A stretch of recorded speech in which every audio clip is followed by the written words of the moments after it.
When 8-year-old Marcus finally spoke his first words in 3 years, the entire auditorium fell completely silent. You won't believe what happened next. One sentence from a mute child changed an entire school forever. But let me show you how this incredible story really began.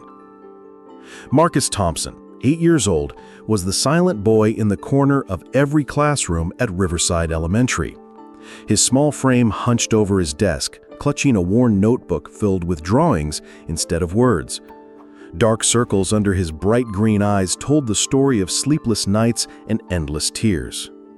3 years ago, Marcus witnessed his father's sudden death in a car accident. The trauma stole his voice that day, leaving him trapped in a world of silence while his mother Sarah worked 3 jobs just to keep their small apartment. Every morning, Marcus would pack his own lunch, usually just a peanut butter sandwich, and walk the 6 blocks to school alone. His teachers had grown accustomed to his silence, communicating through nods and his detailed drawings that revealed a brilliant mind behind the quiet exterior. In his backpack, Marcus carried a faded photograph of his father reading to him, the last memory of hearing his own voice say, "I love you, Daddy." The other children whispered about the weird, quiet kid who never played, never laughed, never spoke. They didn't know that inside his silence, Marcus was screaming. But Marcus had no idea that in just 2 weeks, everything would change forever when a new teacher arrived who would see what everyone else had missed. It was a cold Monday morning in October when fate intervened. The classroom buzzed with the usual morning chaos, backpacks hitting floors, pencils rolling across desks, the familiar sound of children chattering about weekend adventures. But in the corner, Marcus sat in his usual silence, sketching intricate drawings of birds in flight. Mrs. Elena Rodriguez walked through the door, her warm smile immediately lighting up the room. Unlike the previous teachers who had given up on Marcus, she possessed something different, a determination that came from her own experience with trauma.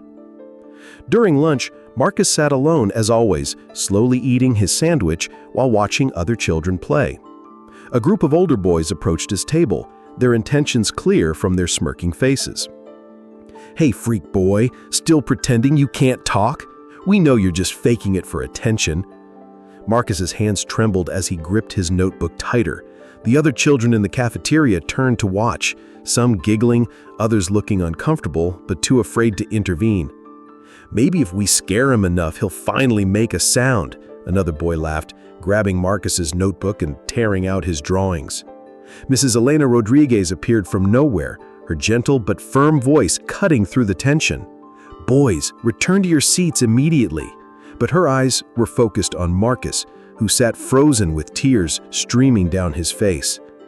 That afternoon, she knelt beside Marcus's desk as the other children filed out for recess. "I see you," she whispered softly. "I see how brilliant you are through your drawings. Would you like to show me more?" Marcus looked up and for the first time in 3 years made direct eye contact with an adult. Something in her eyes told him she understood pain, that she had her own stories of silence. Little did Marcus know, Mrs. Rodriguez had just made a decision that would change everything. What happened in the next few minutes will restore your faith in humanity. Instead of forcing Marcus to speak, Mrs. Rodriguez did something extraordinary. She began learning his language of silence.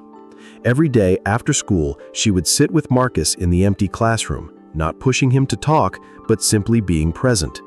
She brought art supplies and watched as his drawings became more detailed, more expressive, more alive with emotion. "Your father would be proud of these," she said one afternoon, pointing to a drawing of a man and boy reading together. Marcus's eyes filled with tears, but for the first time, they weren't tears of pain. They were tears of being understood. Mrs. Rodriguez discovered that Marcus could read at a high school level and had an incredible gift for mathematics. While other children struggled with basic addition, Marcus was solving complex problems in his head, communicating his answers through elaborate drawings and gestures. She created a special communication system just for him, hand signals for yes and no, written cards for complex thoughts, and a special notebook where he could express himself freely without the pressure of spoken words. But the bullying continued. Jake and his friends would knock Marcus's books to the floor, call him names, and make cruel jokes about his silence. Each incident drove Marcus deeper into himself, his drawings becoming darker, filled with storms and broken wings. One particularly harsh day, Jake cornered Marcus in the bathroom. "My dad says you're probably brain damaged. That's why you can't talk like normal people." He shoved Marcus against the wall, causing him to drop his precious notebook into a puddle on the floor. Mrs. Rodriguez found Marcus 20 minutes later, sitting on the bathroom floor, carefully trying to dry his water-damaged drawings with paper towels. Her heart broke seeing this gentle soul being tormented for something beyond his control. That evening, she made a decision that would change everything. She began preparing for something she had never attempted before, something that would require Marcus to find courage he didn't know he possessed. But what Mrs. Rodriguez didn't know was that Marcus had just made a decision of his own. The truth about what he was planning? Absolutely unbelievable. 2 weeks later, Mrs. Rodriguez announced that the school would be hosting its annual talent show. Marcus continued his daily routine, but something had changed in his drawings. Instead of dark storms, he was sketching something different. A boy standing on a stage, surrounded by light, with musical notes floating around him like butterflies. Mrs. Rodriguez noticed the change immediately. "Marcus, what is this drawing telling me?" she asked gently, pointing to the image of the boy on stage. Marcus looked at her with those piercing green eyes and did something he had never done before. He pointed to himself, then to the drawing, then to the talent show poster on the wall.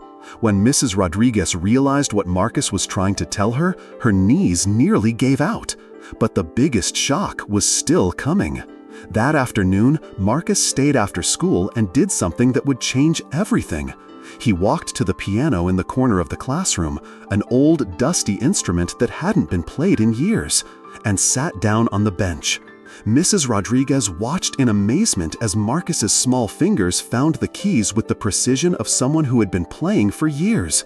The melody that filled the room was hauntingly beautiful, filled with all the pain, hope, and love that he had been unable to express with words. Tears streamed down her face as she realized the truth. Marcus hadn't lost his ability to communicate. He had simply found a different language, one that spoke directly to the soul. But there was more. As Marcus played, Mrs. Rodriguez noticed sheet music tucked inside his notebook. Pages and pages of original compositions, written in his father's handwriting with notes added in Marcus's careful script. "Your father taught you to play," she whispered, understanding flooding through her. Marcus nodded, his fingers continuing to dance across the keys. For the first time in 3 years, his face showed not pain, but pure joy. The music told the story of a little boy who had lost his voice but found his song, who had been broken but was slowly healing, who had been silent but was preparing to speak to the world in the most powerful way possible. What Marcus was planning for the talent show was beyond anything anyone could have imagined. His performance would not only shock the entire school, but change how everyone saw him forever. Mrs. Rodriguez immediately understood what Marcus wanted to do, perform at the talent show, but she also knew the risks. "Marcus, are you sure about this? There will be hundreds of people watching, including the children who have been unkind to you," she said gently. Marcus nodded firmly, then wrote in his notebook, "Daddy always said music is the language of the heart. I want to speak with my heart."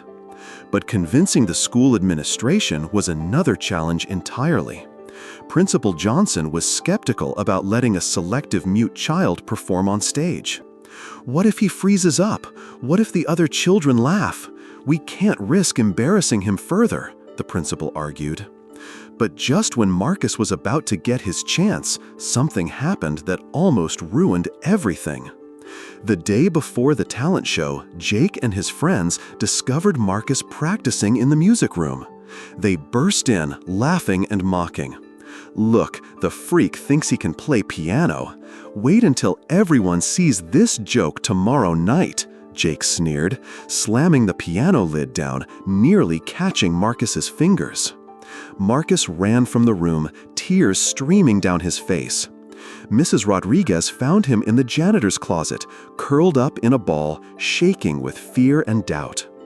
"I can't do it," he wrote in his notebook with trembling hands. "They'll laugh at me.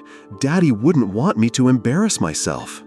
Mrs. Rodriguez knelt beside him, her voice gentle but firm. "Marcus, your father gave you this gift not to hide it, but to share it. Tomorrow night, you won't be performing for those bullies. You'll be performing for everyone who needs to hear your heart sing." She pulled out her phone and showed him something that changed everything. A video of his father playing the same piano at a school concert years ago, before Marcus was born.